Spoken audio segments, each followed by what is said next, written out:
Today, I'm joined by Dona Baker, co-founder and head of development at Rhealize, the company behind Ikimy, a human-centered job matching platform that uses AI to connect employers and candidates in a more meaningful way.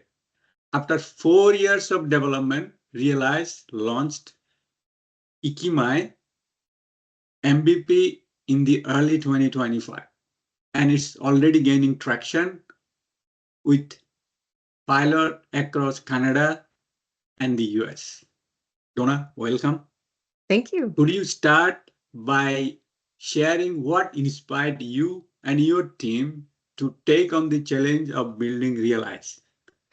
Yes, I was working with the Driving Force Group of companies, which is a national automotive company here in Canada, and has since gone international since I've been with that business. But I was sitting in my office in around 2018, and I was then the head of HR, health and safety, and quality management. And so I tended to look at the organization through the lens of all three of those administrative functions, which was helpful because quality management helps you to seek out ways to make the processes in the organization more smooth and enjoyable, really, even for customers and for the people inside, the employees that are using them. Something I realized was one of my team members in HR had given me a report that we were spending over $100,000 a year on posting jobs on one of the popular recruitment platforms, and we weren't really getting good results from it. Those weren't where we got the majority of the people that were working in the company. Often we were using referrals. So I said, well, what are we doing with all of these resumes that we are receiving? Because literally we would get hundreds of resumes every time we posted a job on a platform. And I got the answer that we would look to see maybe if we could get 3 to 5 reasonable candidates, and then the rest of the resumes weren't even read. And I said, why? Like, what are we doing with the rest of the resumes? And they said, well, we don't really have the time to go through them. So we could have had people that we could have potentially directed to other jobs that we had in the organization. And then there was just the whole unfairness, I thought, of asking people to submit a resume and then we didn't even bother to read it. So why waste people's time?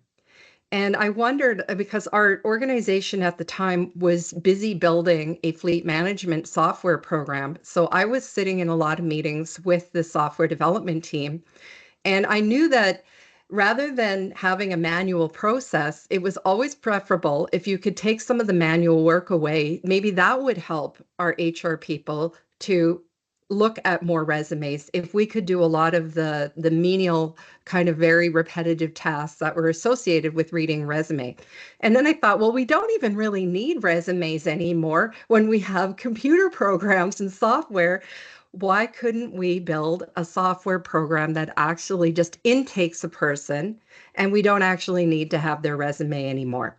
So I went to our head of our CIO and our CEO and explained that I had an idea for building a software program for Driving Force that would do this. And they said, well, this is a good idea, but we are a fleet management company. We're not an HR company. So thank you, but no thank you at this time. And I thought, you know what? This is so important that I think that I really need to leave and go and do this because it was really on my mind all the time. And that's what I did.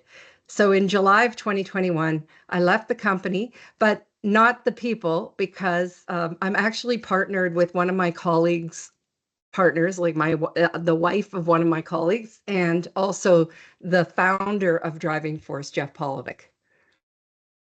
Wonderful. Thank you for sharing your story. I understand that the frustration you had, and especially the more importantly, the people, the DOE people are treated. I think that's the common thing, that people are sending the resume and, no response, So I think the human aspect is very important. So based on that, that what you have just shared on your journey, could you tell us that what core values guided you in starting the journey? So you share a little bit, if Yes. you can tell a little bit more.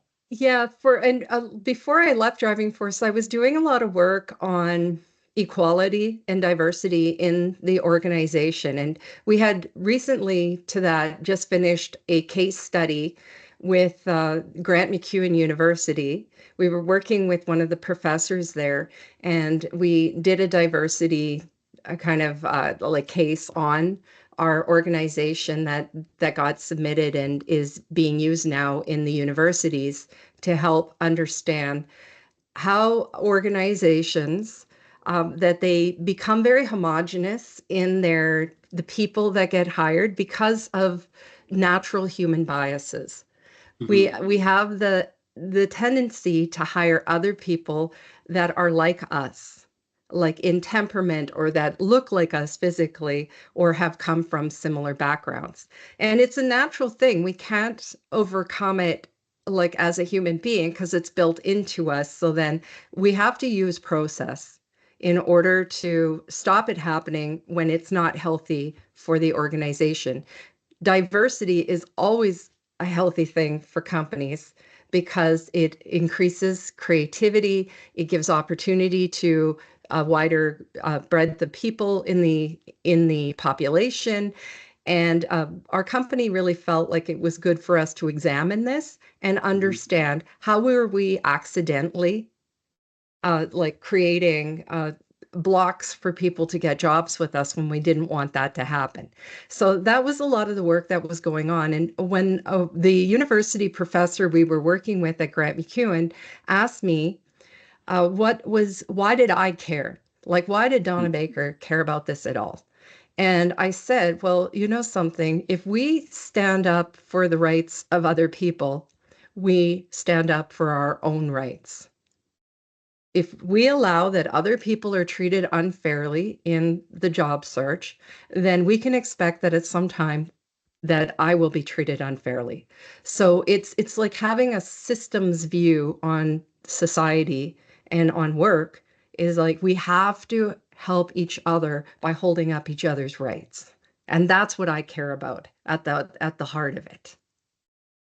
Yeah, so what I understand that you care about the empathy and fairness to the people, so that is very important.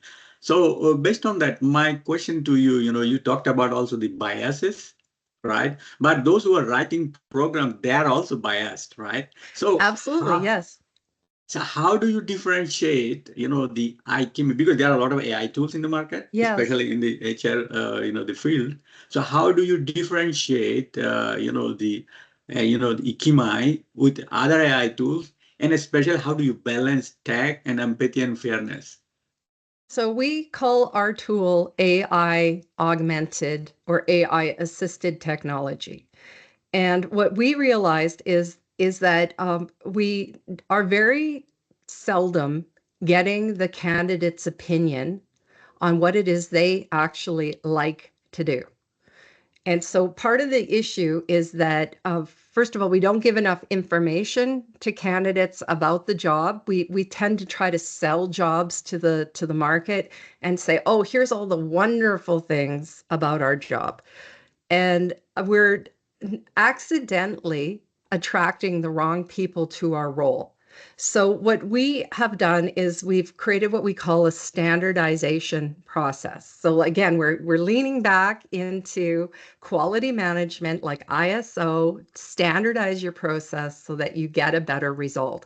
And we question or do a questionnaire to the candidate, asking them about the work they have done for sure, but asking them too, what are the activities that you have done in your previous jobs that you actually liked doing? Because you aren't really going to develop yourself as fully if you don't actually like doing a certain activity. So we want to know what you like doing because we want you to be engaged with the work. We don't want you doing work that you don't like. On the employer side or the recruiter side, we're asking them for more details about the job context.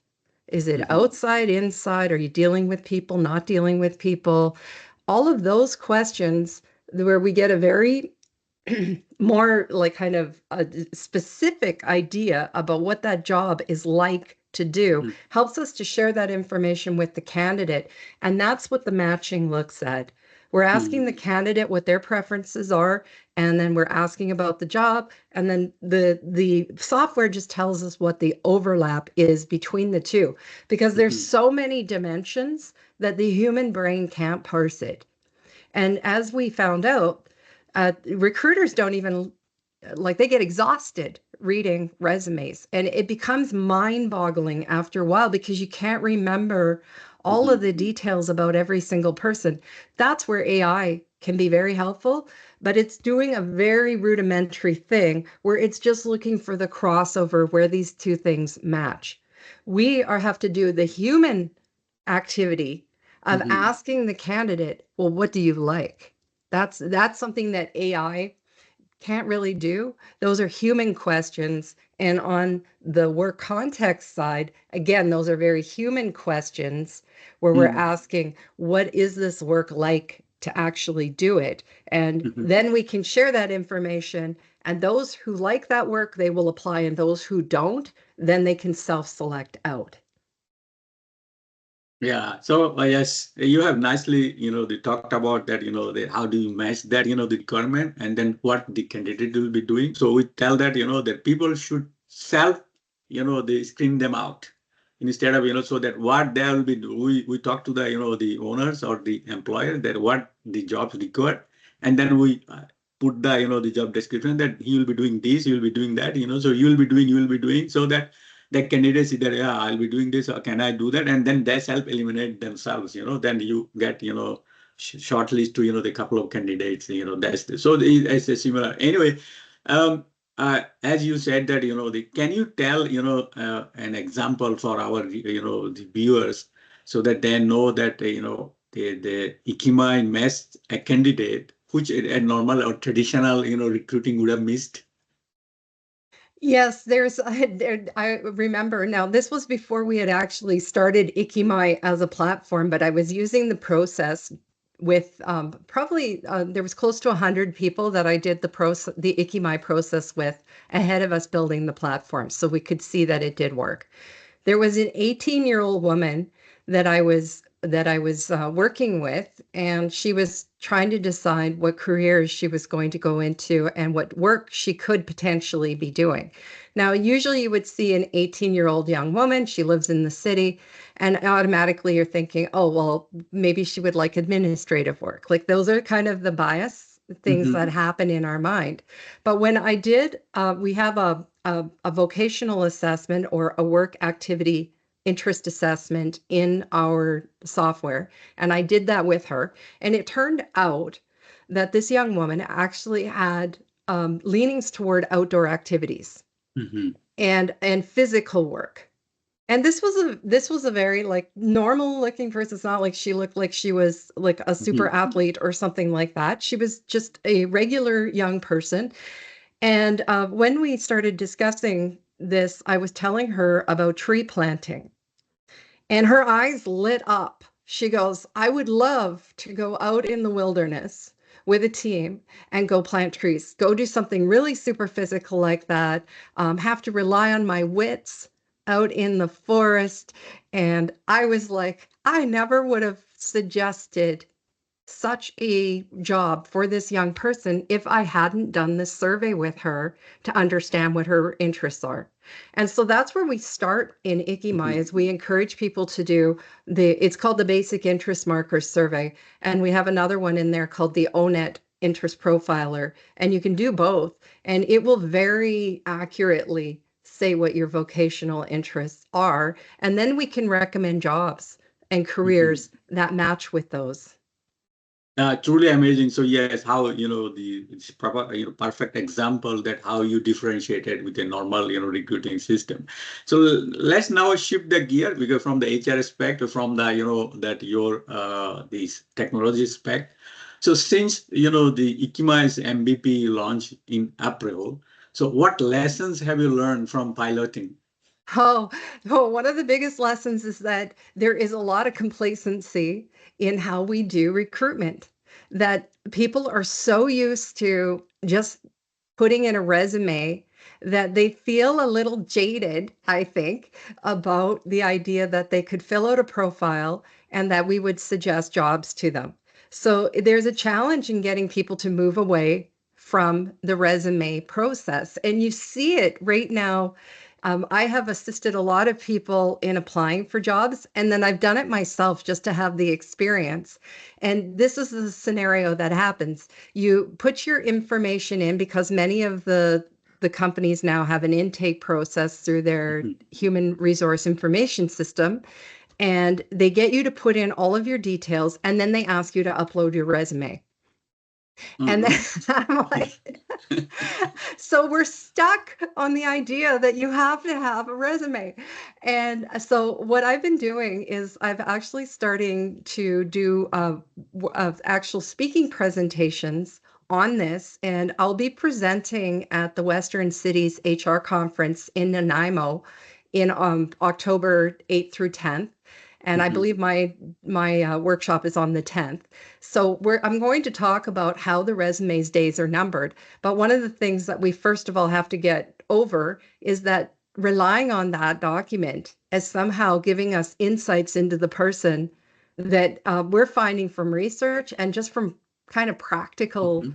experience that we actually know very little about candidates based on that document, because it doesn't tell us about their interests, it doesn't tell us about their Yeah. work values or the context that they like to work in.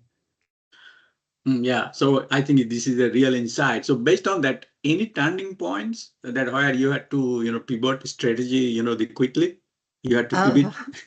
yes, I think education is one of the biggest things, and then continuing to evaluate our platform, like for its user acceptance, like our users that are the candidates and recruiters that we are interacting with, do they find it easy to use, and is it logical? Like, do Mhm. they go, oh, okay, I get it? And there's still some more work that we need to do on that, but we certainly welcome as many people as possible who would like to test it out, because Mhm. it's free right now. Like we're not charging. We will never charge candidates for using the basic parts of the software that are needed in order to match for jobs. But we're also allowing like employers to try it for free as well, because we understand that there has to be a level of trust that it works before somebody's Mhm. going to want to do it. There is this idea, though, that you have to get over the belief that somehow you can read into a resume and understand about that candidate. I'm absolutely promising you that Mhm. that is incorrect. That resumes tell us very little, Yeah. very, very little about the person. So yeah, still I'm asking question as because you have just launched the MVP. So because this is also related to the new product launching, the AI product launch. That's why for my viewers, those who are not in HR, it is applicable for anyone in launching a new the technological product. So my question, what surprised you most about early adopter feedback? What surprised me the most about, sorry, I missed the last part of what you said. Uh, the surprise you most about early adopter feedback because Oh, those oh who are yes, early adopters, what yes, kind of feedback, yes. and then.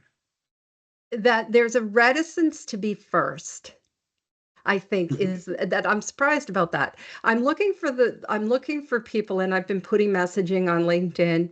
I'm looking for the experimenters. And Mhm. I don't really know how to message that to kind of get those people to try. So it's really a lot about, pardon me, about relationship building. So Mhm. then it's more so going to the networking events and Mhm. talking to people about other aspects of recruitment rather than the problem that Ikimy is addressing. So, for instance, what I'm learning is that there tends to be a lack of alignment in many organizations, even from the CEO's position to the people that report to the CEO. So the idea that Ikimy is helping to match people to jobs down below in other levels of the work is sort of a side issue or an issue that isn't really the root of the problem. The root problem sometimes is that we're lacking alignment from the CEO even to their team. And so I've added consulting services where we are now going in and helping right from the root of the issue with helping CEOs to define their role so that then they can more accurately or more fully describe what their expectations are of the team surrounding them. And if we can straighten that out, then now we can talk about how do we improve the process of matching people to jobs throughout the rest of the organization. Yeah. So what you have found is, from my, the experience, my global experience, I can share with you so that if you ask the boss, the line manager, and then the guy who is reporting, so that, okay, what are your expectations? Can you write the job description? And you same time you ask the employee that what he's supposed to do. And if you put together, you see that there is a big gap. Yes. Expectation, Yes, there's expectation a is big different. gap. Yes. And the guy who is reporting, he thinks that he's doing a good job. So that, that matching that one. So that is from my real life experience. And what you are getting is exactly this is still the same. Wherever is the country, doesn't matter. Okay, let me go back, shift the gear a little bit. So every founder, the faces challenges. So what's been the hardest part of building Rhealize, and how did you handle it? Yes, well, one of the biggest problems we have is my two partners and I are not software engineers. Mm-hmm. I'm an HR person. My business partner's international business person. My third partner is the founder of an automotive company. And we are all very confident in our own areas, but we were not software engineers. So we chose to partner with a person very early on who was a very sophisticated data architect. Because what we learned, and I did a lot of research on this, like I read there's a book by a Canadian named Charles Plant from the University of Toronto, from their Impact Center, and he wrote about this whole problem that you can't just build something and expect people to come. You have to be solving a problem for people that they either know or don't know about. And you're going to have that whole adoption, journey problem with each stage of that. So I had done some research, thought I knew like how to do this, but as it turns out, it is a very complex process. And that the people that you get working with you, the software developers, the data architect, the UX developer, the people that work on the databases and the UI people in the back end, that they all have a different perspective on how software is going to be developed. So you really have to do a lot of more communication than what was earlier understood. And then you really begin to realize if you're missing certain people within the process, like say a business analyst or a product manager or something, you get things that go off course. And so we've done all of that hard learning all the way around because of course we're restricted on the amount of money that we have. And this has been largely, we haven't borrowed money to build this platform. And we've only received one grant, and that was through the MyTax organization. Because it's such an onerous process getting the grants. It's almost like we're like, we're just going to use our own money, or I'm going to do consulting and earn money for this, because it's almost a bigger pain to get the grant than it is to just figure out another way to pay for it. So those have been all the learnings. It's like, how do you have the right people in the right place, which is what Ikimy is supposed to solve in a sense. Yes. But you first of all have to understand what the job is about. Right. And that's the problem that we're really now focusing on the employer side. Do you understand the job you're asking someone to do? Okay. So yeah, so it's very natural. Either the CEO or the founder or the owner is not, possible to know all the process. It's not possible all the job. You need to hire people. So team building is a big thing, right? So what you are saying that the vision alignment is very important. Yes. Right. So that if Yes. everybody has the same vision and then no one needs to be done, ultimately, if you have the right people, a smart guy, he will deliver you because if they keep the vision intact. So how do you manage the stress, of building a company while keeping the vision intact?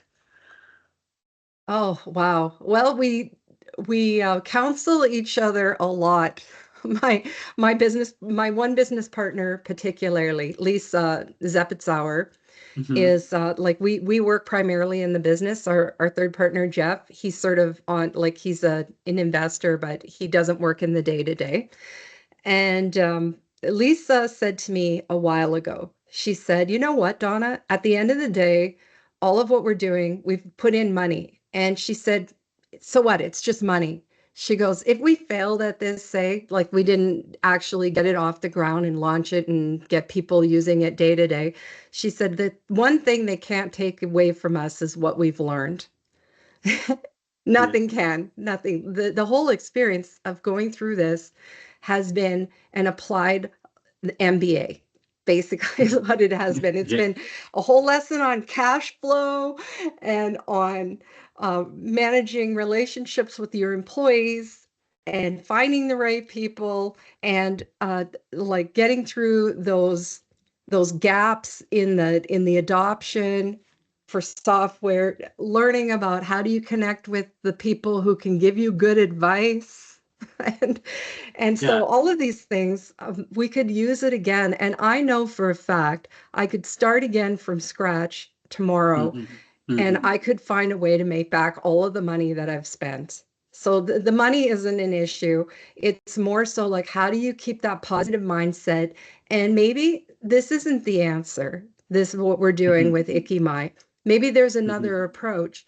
And it's knowing when to pivot away from that and Mhm. try the other approaches. Say like AI wasn't even really on the landscape when we started building Ikimy. We have an AI application that we use within it, but there's a new approach that's kind of happening that is very different from how we initially structured the software. And so then we have to learn how are we going to pivot within the software to adopt these changes that are happening like right under your feet as you're building. And I'm sure a lot of people that have platforms are facing the same problem given the evolution of AI. So if what you are saying, if I summarize what you are saying, that in the building the business, so what needs to be required, that is one, the growth mindset, remain curious and be flexible.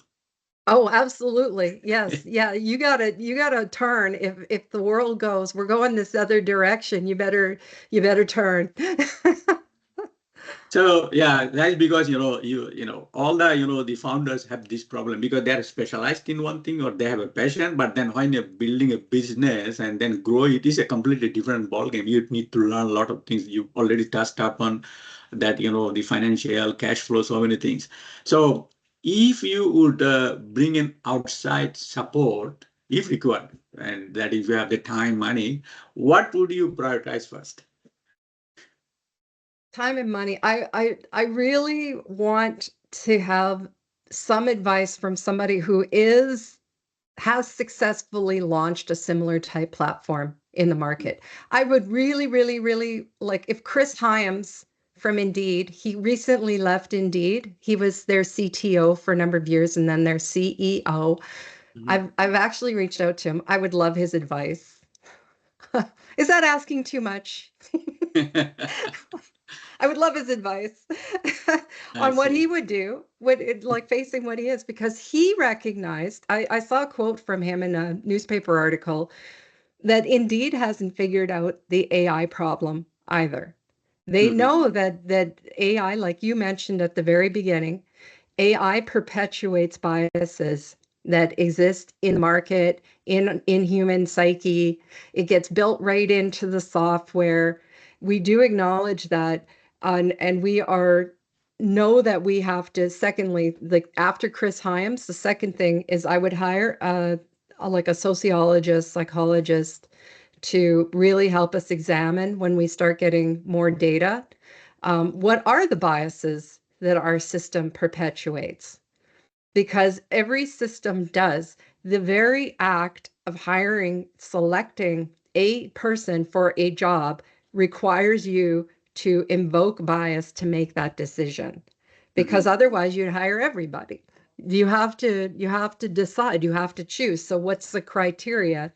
There's a bias in it in making that decision. So it's just whether or not society thinks that that choice is fair. We're choosing this person because they have the most experience, because they have the most, like that they like this work, that they like the environment that they're going to be working in.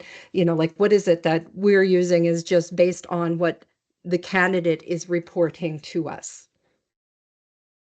Yeah, so I got that, that the outside help you want that, how somebody face this kind of issue and how do you get rid of the biases, more and more from the, the system. So I have my, the last question to you that how do you want Ikimy to reshape recruitment and what legacy do you hope Rhealize will live in the hiring world? So Ikimy, I really think it would be successful if it would be seen as a training tool for the recruiters. Like I was talking about that, I call it a standardization process that we use. And so what I'm basically doing is invoking quality management onto the recruitment process, like onto the recruiters. And a really good program I took here in Canada was the Registered Professional Recruiter Program, the RPR. And it is excellent because it teaches a standardized recruitment process that a person can use or an organization can use to get more consistent so that you don't have biases leaking in that you don't want.